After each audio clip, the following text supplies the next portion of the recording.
Good morning, friends. Here we are in year 3 of authenticity, and we're in the month of releasing resistance. And I think this might be my last day for that because this morning I started thinking about something that should go in the video, and I'm like, no.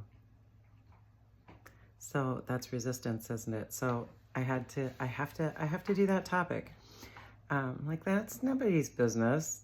Authenticity doesn't mean you have to say everything.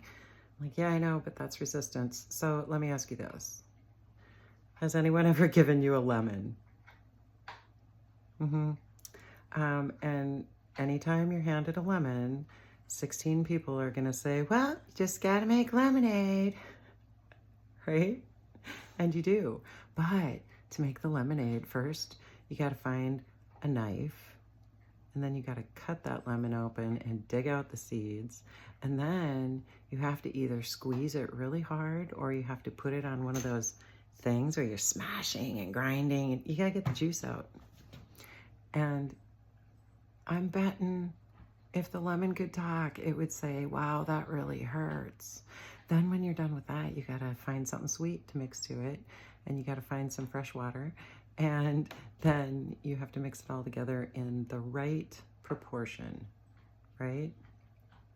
You may not know that. You may not know this, but if you do it in the right order, it tastes better. And if you do it with a good attitude, it tastes even better. So anyway, point is, yeah, you got to make lemonade. But to make the lemonade, you have to put the lemon through some tests, right? So I've been handed more than my share of lemons in a lifetime. I think we would all say that.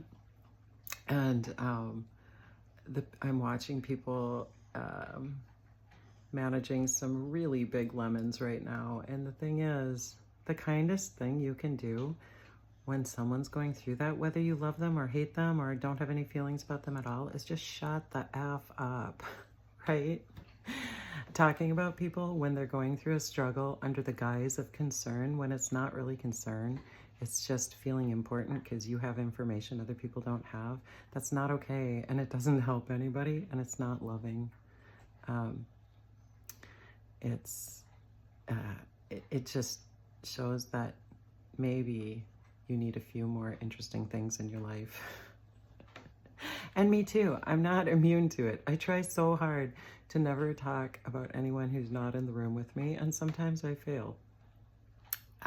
So I guess I'm not going to tell you what to do. That would make me bossy, but just consider that the kindest thing you can do when someone is experiencing trauma, whether you believe it's their fault or not, like, just zip it.